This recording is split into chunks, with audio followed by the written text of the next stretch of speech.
Hello, welcome to Kaiba Health and Life. I'm your host, Kristen Wolosinovich, here with my co-host, Lisa Metropolis. Hi, Kristen.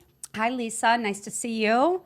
And in the hot seat is the beautiful, talented, amazing, in front of Kaiba Health and Life, Dr. Kathy Barton-Brown, psychotherapist. You've been in private practice for 15 years, in fact. 15 years, yes. Wow. And in the field since 1984. I was Which five. is I was 5 years old. I was going to say you're 29, so it's very bizarre that you have so much rich history in psychology. But you've been on the show, and you're a friend of the show. And mental health advocacy is so important to us. So it's always an honor and privilege to have you on.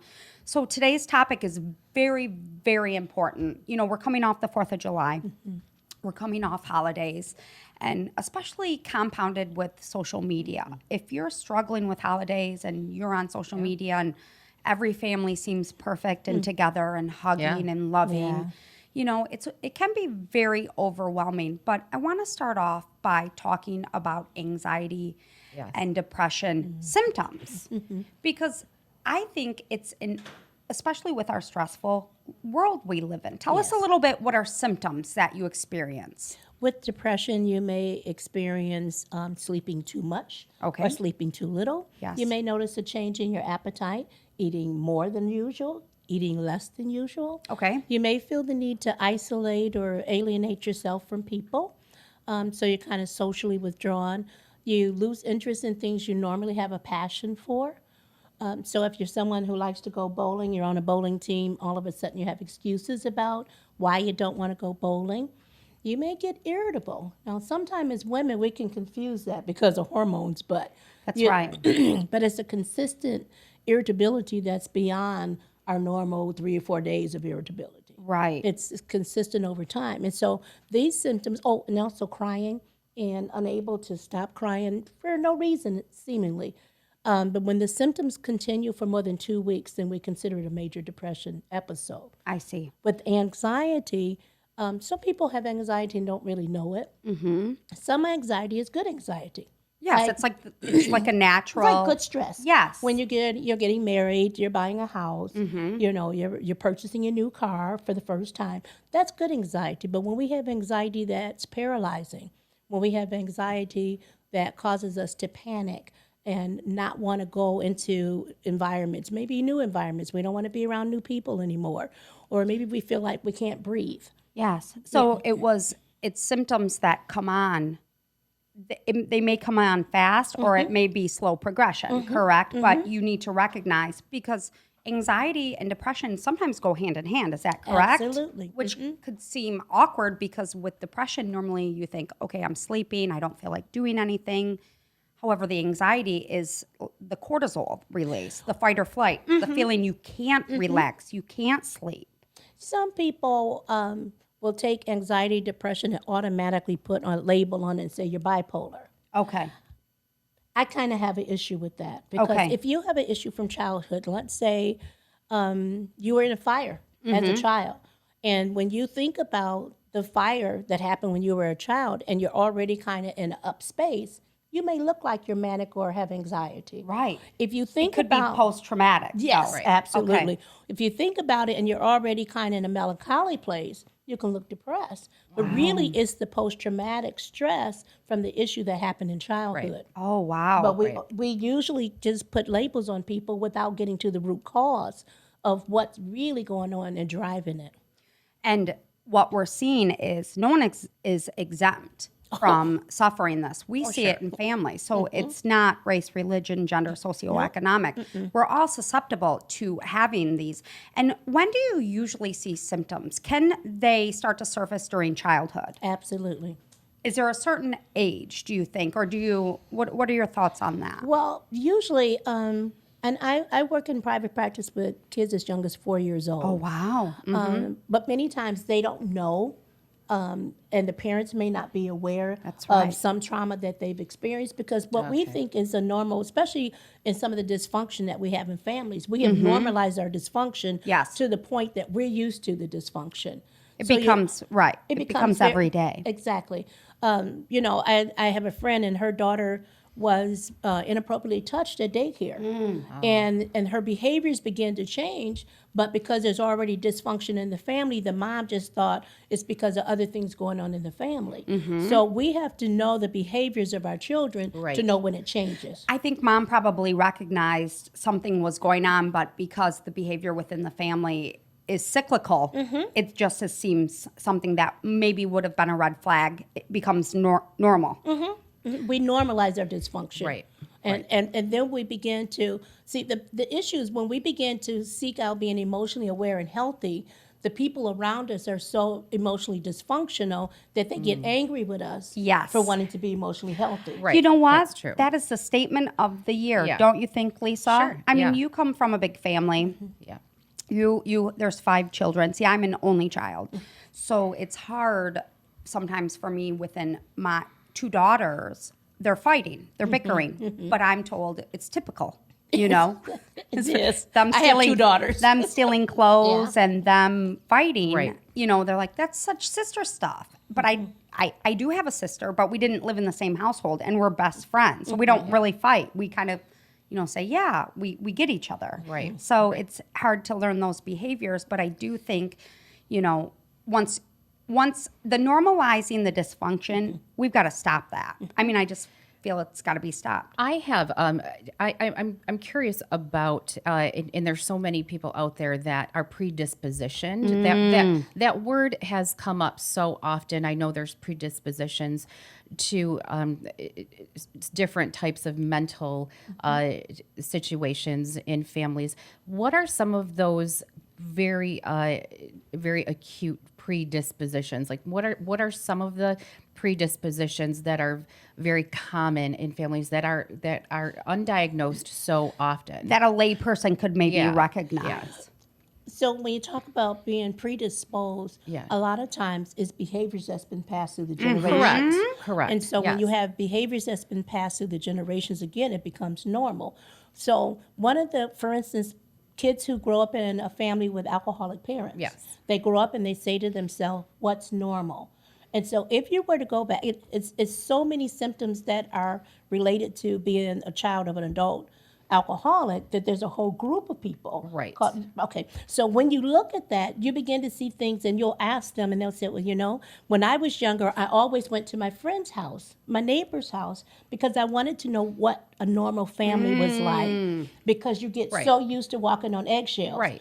So when you're looking for the predispositions, when you see kids who are very angry, Okay. when you see kids who are very withdrawn, when you see kids who don't have a voice, because many times in the house, you're told what goes on in this house, stay in this house. You're threatened if you tell Right. any of the things that would involve legal systems. Right. There are some kids who are too afraid to report that they're being burnt with cigarettes. Because they're so convinced that if they do, they're going to be in more trouble. And they're convinced that they deserve it, that was normal. That's a Well, normal. it's normal, but they action. grow up to think, I don't deserve a good relationship. Yes, I don't they don't deserve think a they're successful worthy. person. Right. Now, is there a common scientific? Is it chemical? Like for a genetic. For us, correct. Yes, thank you. So, yeah, I get- I'm very proactive. Alcoholism is very predominant on both sides of my children, of their dad and my family. We look for those things, or we look for signs. What are some of those types So, of things? for me Is it just personally- genetic? Is it scientific? Is it the way you're wired? Is there It's a something little in bit of Behavioral, all of it. It's Yeah. a little bit of Okay. all of it. For my family, Yeah. alcoholism and addiction ran on both sides of my family. Sure. And so I grew up saying I didn't want to date a person they were heavy drinker. Social drinking I could handle, but a heavy drinker, because I knew of my dad being a chronic alcoholic, Right. and abusive to my mom, then You were going to stop the cycle. I had to stop Right. the cycle. So for me to stop the cycle, I made a list of what I had to have in a person that I was going to Genius. be with. Yes. And one of the things on the list, I could not have a person who had addictive behaviors Right. because I did not want to pass that on to the next generation Right. through me. Well, and because it could have been genetic component, but Right. it definitely would have been behavioral. and cognitive and learned behavior it just hits so close to so many families so close to home. because I think what happens is we're all of our wheels are spinning right now because the behavior escalates. There's contempt within families, there's comfortability, and we show sometimes our worst sides to the people we're closest to. Oh, absolutely. So not only that, they have to take on our energy. We have to take on theirs. And then within 60 seconds, we're all fine, right? And it never happened. Well, and I think, but it's the truth. And the person may not have recovered from what had just went down. Well, we sweep it under the rug. Yes. Yeah. We don't sit down and say, let's talk about what just happened. Right. You know, I can remember my daughter got upset with me and she blurted out, I'm calling CPS. And I quoted the number to her. Yeah. And I quoted the number to her. Yes. And I made her memorize the number. Right. Because what you think is, I don't even raise my voice. I know you to don't. you. You're And very so good at that. I talk. But the reason I talk is because my grandmother was a yeller. She yelled everything. She was negative. She was angry all the time. And I made a decision as a child that would not be me. You know, to have such foresight at such a young age is really incredible. I come from a family of yellers. On my mom's side, they're Irish Catholic. They didn't communicate. They communicated. It's a beautiful family. You know, not to get too deep and personal, but even telling funny stories, they would yell. Because everybody's story was funnier. So in order to get heard, you had to be very loud. And tell me this. How do men respond when we're very loud and yell at them? I struggle with men. That'll be that'll be the next show. I see men have a special button on the inside. When your voice hits a certain tone or volume, they automatically shut out. Look at our Zach. Look at our producer, might Zach. be why I've been married a couple or few times. We'll talk about that next time. That'll be the next show. Dr. Kathy will be on the next 17 shows. And look at producer Zach, like his eyes are wide, like it's all making sense to him on what's going on. But, oh, boy, I could hug you. But is that not the truth? And I think, true. Like you said, too, you know, getting back to anxiety and depression and behaviors, when you're in a family and it causes emotional stress because of, you know, families are emotional, and then you leave and then you go and maybe you are in environments or you start forging friendships where there is love and light and lifting. And it's something that you're like, whoa, I'm new to this, and it's creating endorphins and stuff that I'm not used to. But it's also and then uncomfortable. But it's uncomfortable. Because it you're is so in the used beginning. in the beginning. And once you learn self-love, then the people who are struggling with you have to determine if it's arrogance or too much confidence or what it is. And then it becomes, there's another struggle upon that. And we'll talk about that later. But getting back real quickly to anxiety and depression and to Lisa's questions too, you know, being predisposition, the genetic component, making sure you have the tools. That's what I want to get to. We recognize you have it. You know something's wrong with you or your child, and then you contact a professional and you get a full diagnosis. Then what are some next steps you can go through? Because you can get treated medically, holistically. There's a laundry list. I advocate for medication when necessary. However, I believe when we go back and, like I said, talk about the root cause of where this issue is coming from. You know, if there was a trauma in the family, if there was a divorce that was never reconciled, if you never talked, if the child never got a chance to express how they felt about the divorce, then they carry fault and blame. Kids as young as 3 and 4 years old blame themselves for their parents getting divorced. So going back and having those conversations many times can help resolve some of the anxiety. That's right. Empowering people to know that, just to know that it's normal to have some anxiety. You're not a freak because you have anxiety or depression. I was going to say that what I've been trying to do in my shift and change is let the kids know it's okay to be upset. I think we were raised, it's generational. You're fine. It's fine. You're over emotional. You're fine. You're okay. Where I will not tolerate that. You will leave this house. You won't be able to live here. I will never say that. You have to allow it to flow.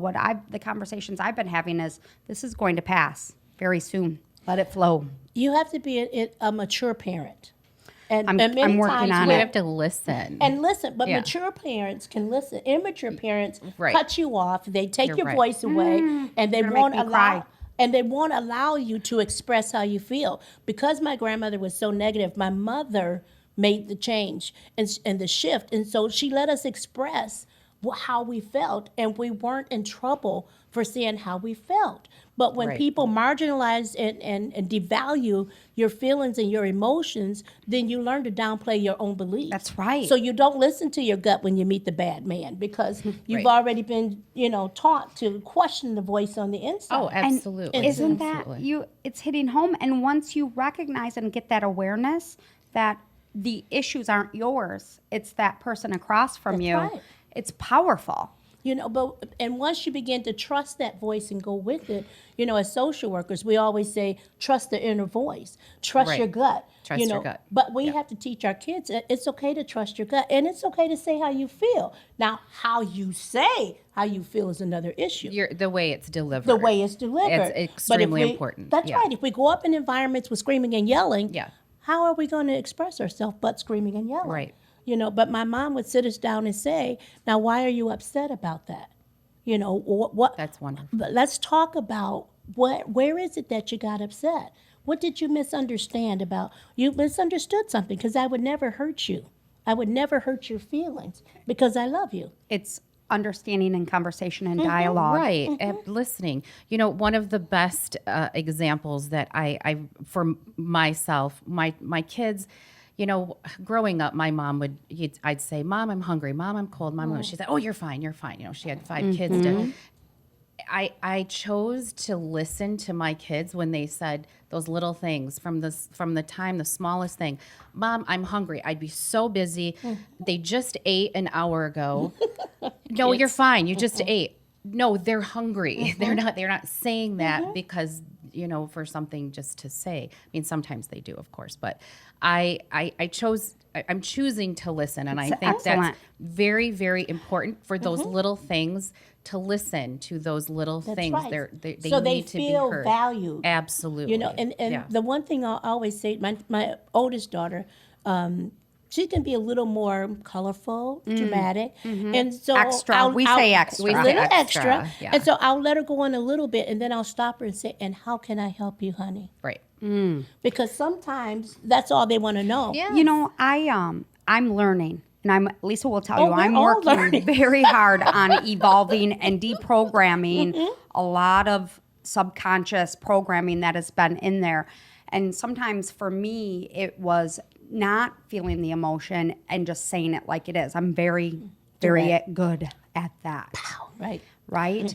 And I'm direct now, still having these conversations, but I think, and I hope you'll attest, but in a more thoughtful manner. That's what I've been working on. Absolutely. And that's, when in this panel right now and talking about this, I'm glad you said that, Kristen, because I wanted to recognize that, with your permission, just to say, Kristen, I've seen this evolvement over the last, year and a half, couple of years, of a shoot from the hip, and it's still good to very with both guns blazing, to there's a very thoughtful message. There's a behind pause. it. There's a pause. There's thoughtfulness, and there's just this learning, and there's and so An intentional pause, though, very too. intentional. An authentic, like, Let me think about this. yes, And what a absolutely. gift it's been for me. Absolutely. And I and, love it. and I want to say that, because as a woman who's going through so much in your life at an age where you didn't think maybe you'd be going through some of those things, myself included, you can learn coping skills. Yes, and that's why it's people Yes. like Dr. Kathy, like we say all the time, Dr. Kathy, and I'll tell you this, it's, we have, Yeah. this is a privilege and honor. We're with the best minds and specialists and people absolutely. on the planet. So every day we get to be subjected to people like you. So it allows us for that to overlap into our own personal lives, to start making the best changes. for our children. Absolutely. That's our number one. That's our number one. And real quickly, I have to laugh because I want to talk real quickly about anxiety and depression, I promise, but this is all part of it. It's all but part it of it, gets yeah. back to what you just said. You know, I'm moving.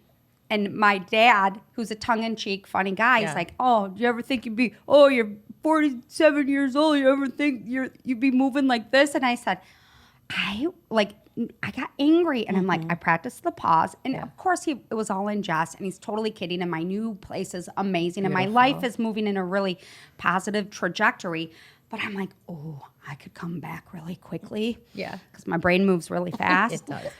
Dr. Kathy, I practiced the pause, smiled at my dad, and just kept moving. High five. Thank you. Because we don't have to address We don't have Right. to. everything that pinches and pokes.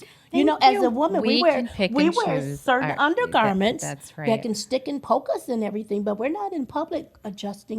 Sometimes we just ignore the poke, right? Right. Right. We'll fix it later, or Thank we'll deal you. with the internal stuff with it later. Thank you. I don't have to say it right now. Oh, God, these behaviorals. I That's mean, a it's place just so of growth. important. Yeah. It Yeah. is. It is. It You, is. you know the one thing we take it for granted? A breath. See, your pause You're is a so, breath. That's so right. And You know, just one breath. yeah. See, when you stop and pause, you give yourself a chance to regulate and reestablish who you've become, And- not who you were.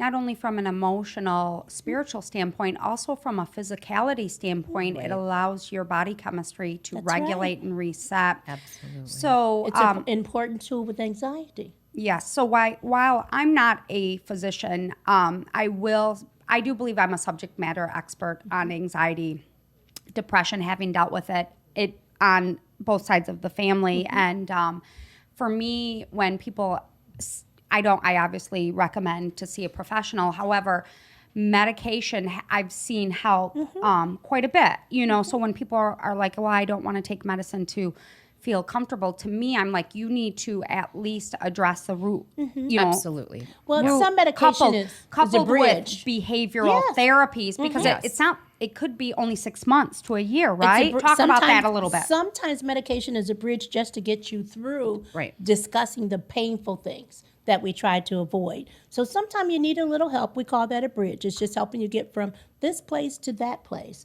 And then for other people who need it because brain chemistry Yes. That's won't allow them to have a emotionally healthy life because of brain chemistry, Right. then we liken it unto, if you have lupus. Yes, you're or gonna have medication, or diabetes. diabetes, or anything that requires medication. Blood My brother pressure. had his thyroid removed, so he has to take thyroid medication the rest of his life. No big deal. You don't even think about it. So if you have to have it to function and have a good quality of life, Right. then you do what you need to do. That's Live your right. best life. We say that's quality exactly it. versus quantity. Yes. That's Now, while we say medication can definitely help, we also say there is an amazing holistic approach to Absolutely. treating these symptoms as well. Yes. Talk about that as well. For example, with the anxiety, like we just stopped and took a breath. If you're feeling anxious and you're feeling paralyzed, you stop and shut everything down, because you know what?